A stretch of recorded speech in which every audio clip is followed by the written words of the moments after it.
I'm Josie Waite and I'm here at Money 2020 Europe in Amsterdam.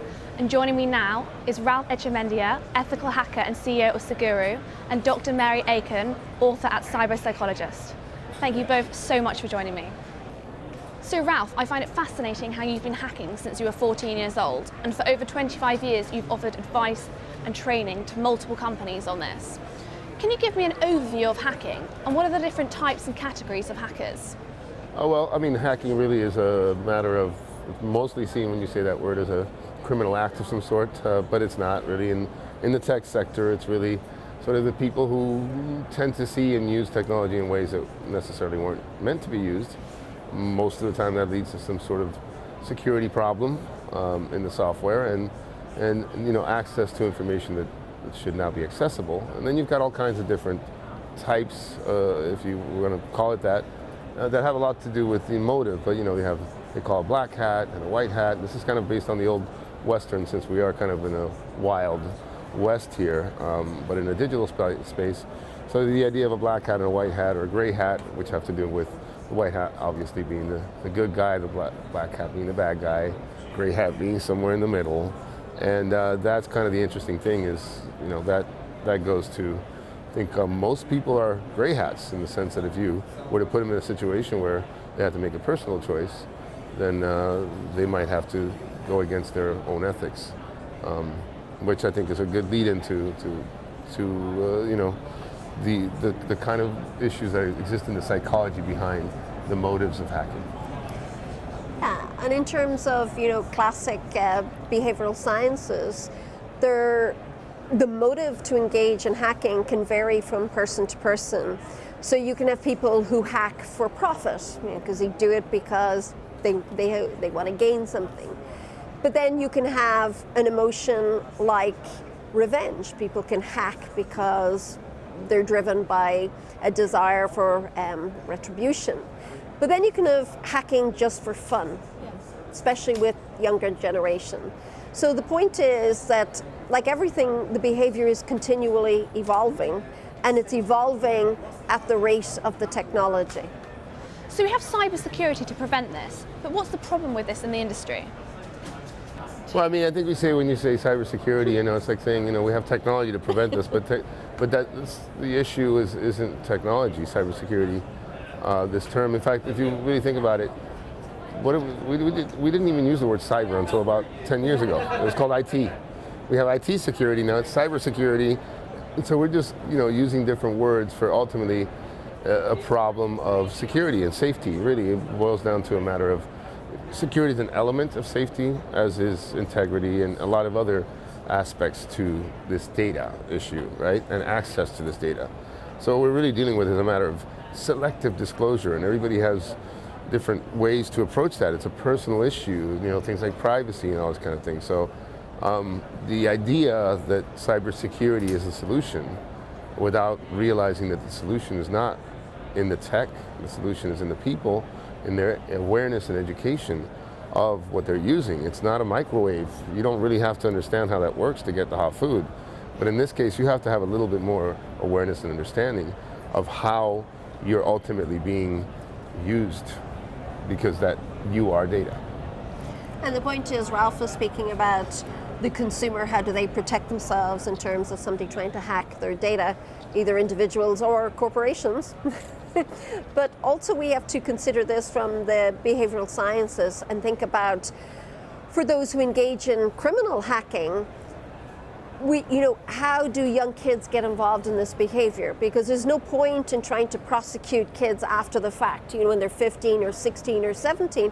What we need to do is understand, how do kids get involved in this behavior, and how do we stage an early intervention so that they don't end up on the wrong side of the law? I mean, at Europol we did a project recently called Youth Pathways into Cybercrime, where we looked at that pathway from tech-talented kids sitting upstairs in the bedroom of their parents' house into cyber juvenile delinquency, into lone cyber criminal, and then ultimately into being recruited into organized cybercrime.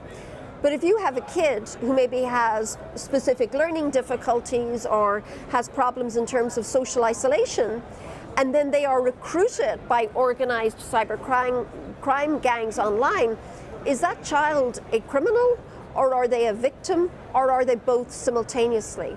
So not only educating on the consumer side, but we also need to educate on the behavioral side in terms of staging the sort of interventions that we do in the real world that actually allow these young tech-talented kids make the best use of their skills and create a pathway for them not into being exploited by cybercrime gangs, but actually into probably a very profitable career in the cybersecurity industry. And innovation, because the issue with cybersecurity, in fact, is a lack of resources, a lack of human resources, not technological resources.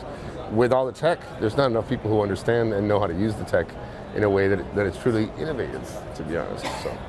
What are financial services and fintechs doing to deal with this issue, and what do they need to do in the future to make sure they are properly protecting their data of their customers and consumers? Fintech is all around money. So it's all the technologies that drive transactions.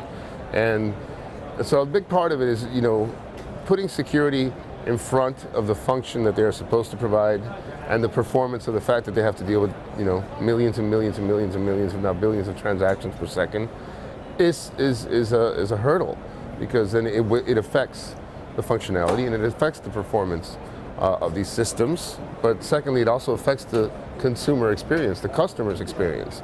I think they're doing, the fintech industry is doing everything that it can, and constantly looking at ways to make it more secure. But there are certainly times where it makes it also less functional.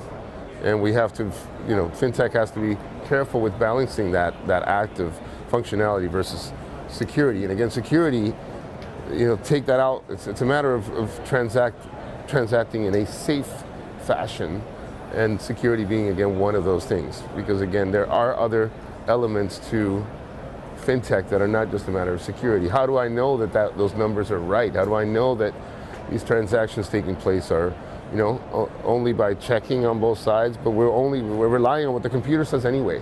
So what if I change that on both sides? Would that then be right?